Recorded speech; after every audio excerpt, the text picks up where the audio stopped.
Hello, my name is Benjamin Moreno, and my project is about the control of variation in extruded filament width of 2D lattice structures manufactured by FFF, Fused Filament Fabrication. FFF works with thermoplastics, and these thermoplastics can have variations when they are extruded through the nozzle. This variation can be presented in the width, in single filaments, or in cross filaments when some horizontal filaments cross a vertical filament or the other way.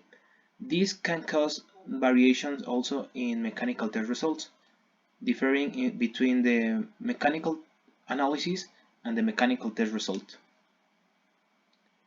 The project is aimed to control those variations in width. It's divided into two main areas, a theoretical one and an experimental one. The theoretical explains all the contraction phenomena and it's all the mathematical models and predictions.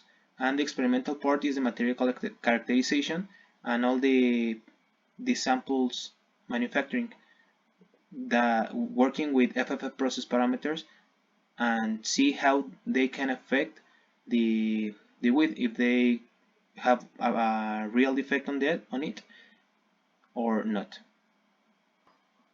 This project was done by using two main printers, a Rostec printer, a Delta printer, and a Cartesian printer, that is the Ultimaker 2 Plus.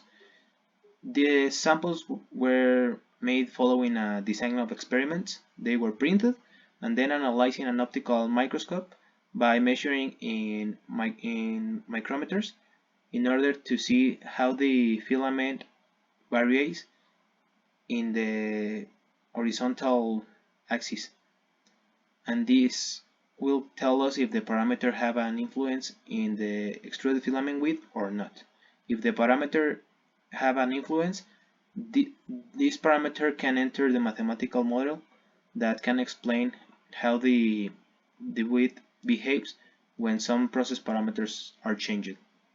The five principal results that were found in the project is that the first one is the separation between vertical filaments needs to be less than 1.9 millimeters in order to have the less error between the initial and the last section of the filament, error in width. The second is that no support creates more variations, as we can see in image number 2. That the left side of the image, the three filaments have support below them, and the right side of the image do not have supports. They are overlapped in horizontal and vertical filaments. The third image shows that low extrusion temperatures combined with high rate extrusion makes thinner filaments and thinner width.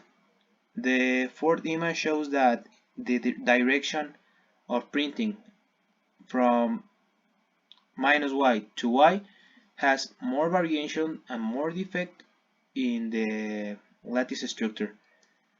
And the fifth image shows that the Delta printer has more defects that can affect all the manufactured parts.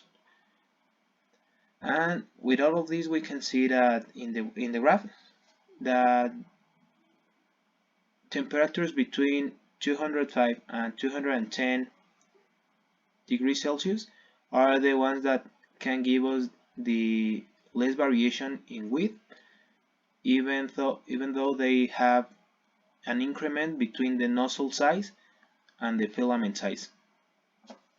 The project is not done yet. It needs to have another analysis in order to have an equality between virtual or software analysis and practical or physical results.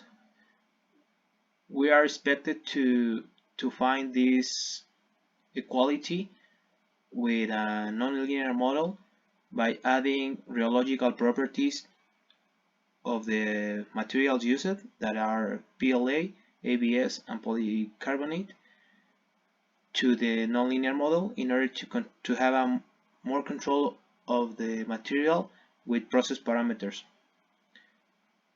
and with this reduce the variation in width of the lattice structures.